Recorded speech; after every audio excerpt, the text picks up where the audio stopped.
Hey, what's good, Spanish One? Here we are again. Glad that you guys, hope you guys had a wonderful Easter. I had a pretty good one. It was actually pretty nice.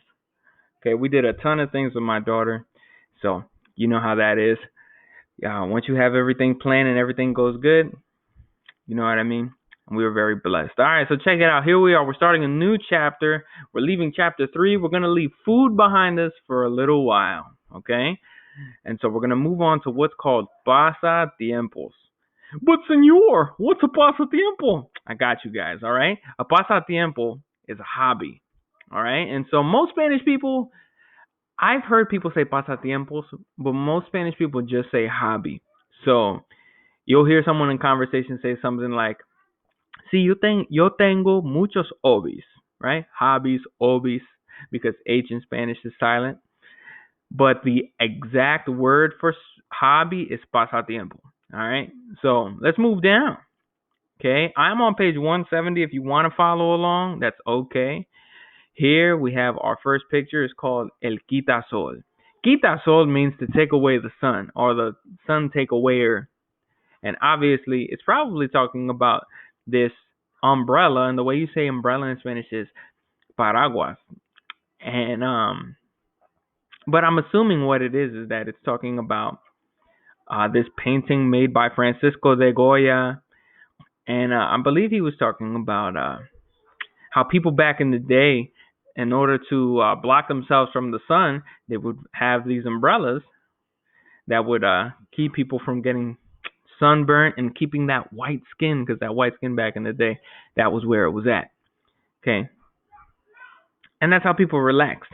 You know, it was like a super normal thing to just walk around with an umbrella. You know what I mean? All right, this is what we're going to be learning in this chapter. Okay, we're going to be learning to talk about locations in your community, discuss leisure activities, talk about where you go and with whom. We're going to learn how to ask questions and understand cultural perspectives on leisure activities. But senor, what leisure activities? I got you. Let's turn the page. Okay, if you turn your page, you're going to get to a primera vista. So a first look. Ooh. Okay, so here we go. Let's start off. All right, so if you are following along in your book and you turn your page to page 172, you're gonna get to this, and you'll see a bunch of different places. A lot of it should be pretty easy, and some of them are gonna be a little bit tricky. But for the most part, a lot of them are pretty simple. Okay, let's go over some of these words here. Starting off, we have el gimnasio. That's the gymnasium. Next, we have el parque, the park. El centro comercial. Okay, centro comercial means the mall. Okay, and so most people, like I said, because I just hang, obviously my family and just people that I listen to, most people that I know just say mall. So they'd be like, oh, vamos para el mall. Let's go to the mall, right? But the word for mall is centro comercial. So you will hear people say centro comercial. Okay.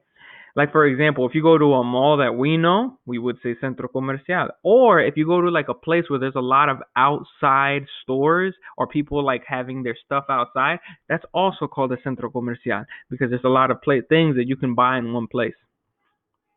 Next, we have ir de compras. This is going to be your first like verb along with a vocab. So ir de compras means to go shopping.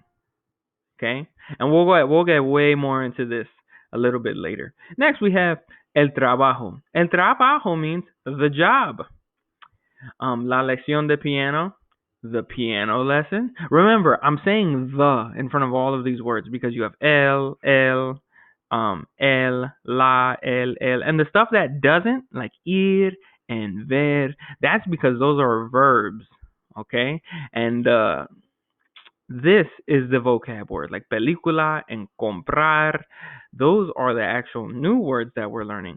But you wouldn't really say, like you can say la película, which means the movie. But ver una película means to see a movie. So that's why they're adding those words in there, because usually that's what people would say. Okay, especially when they're adding it into a sentence. Okay, down here we have the library, and the way you say the library in Spanish is la biblioteca. Best way to remember biblioteca is you have Bible, and usually we would add an E at the end of that for Bible. So Bible, biblioteca. There's a lot of books in the Bible, just like there's a lot of books in a library. So the Bibliotec, the Biblioteca. Just kidding. If you don't know the song, don't worry about it. Okay, let's keep going. And finally, we have La Piscina. We're going to go over some more on the next page, but La Piscina is the pool. Okay, let's go ahead and do this real fast so that way you guys can move forward. Here we have, en tu tiempo libre después de las clases, ¿qué haces? Okay, here we have, in your free time after classes, what do you do? Tiempo libre. Tiempo means time, libre means free. Okay, and then después de means after. So after of. So in your free time after of the classes. So your free time after school. What do you do?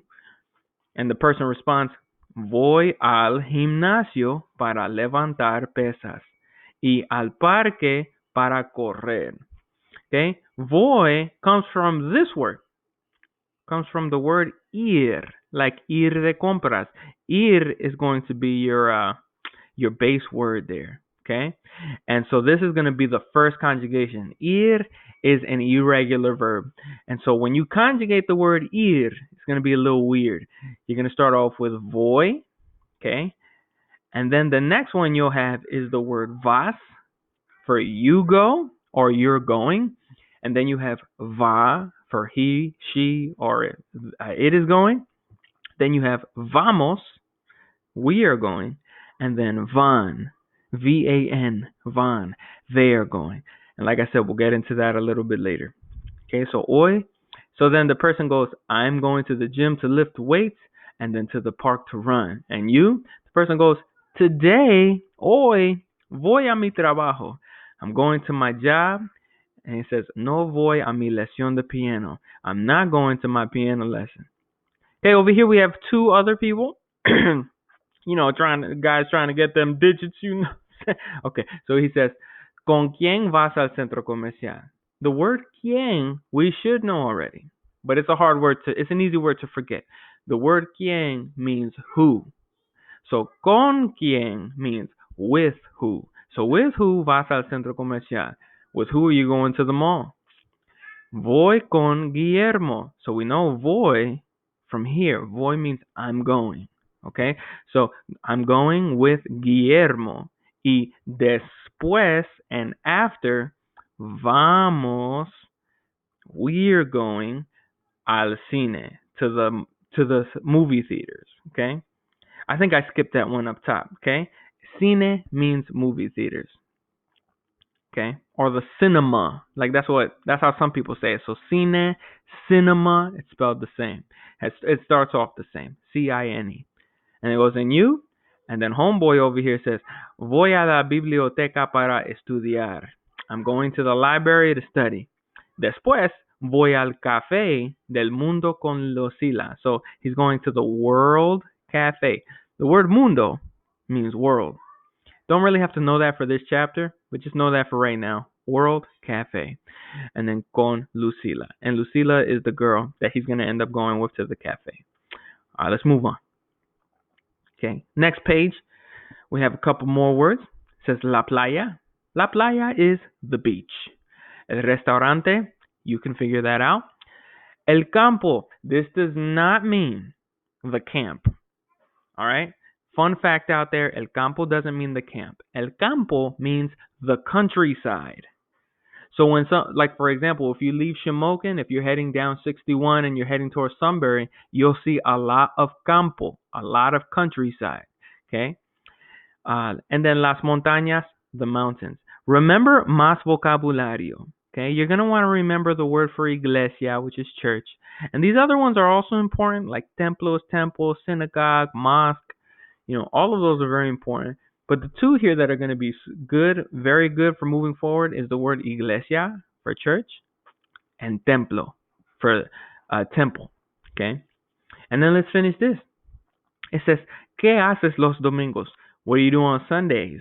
Okay, los domingos. Every time you want to say a day, like, hey, what do you do on Sundays? Or what do you do Tuesdays? The way you do that in Spanish is you put, what do you do the Sundays? But this, you wouldn't say, ¿Qué haces el domingo? Like, what do you do on the Sunday? Like, what do you do on, that doesn't make sense. So you would say, what do you do on Sundays? ¿Qué haces? What do you do los domingos?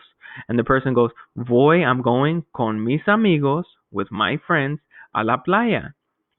Allí, over there, comemos el almuerzo. We're going to eat lunch. Hay un restaurante. There's a restaurant muy bueno. Very good. ¿Y tú? And the person starts off, generally, voy al campo o a las montañas. Okay? He looks like a mountain man. Look at this guy. He's wearing a checkered shirt. You know what I mean? So he's going to go to the country or to the mountains. I mean, if I had a friend that said he was going to the country or the mountains, I don't know, that'd be a little weird. But that's what this guy's doing. Okay? So check it out for homework tonight. All of the blue vocab that you see on these 2 pages, I want you guys to copy them down. And I want you to write down the English translation for them. Okay?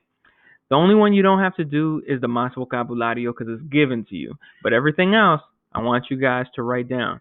Okay? I've already said them, so if you got to rewind the video and listen to it again, that's fine. But make sure you guys, for homework, you copy all of the blue ones, even in the conversation pieces, and write them down in English. That'll help you out huge. Okay?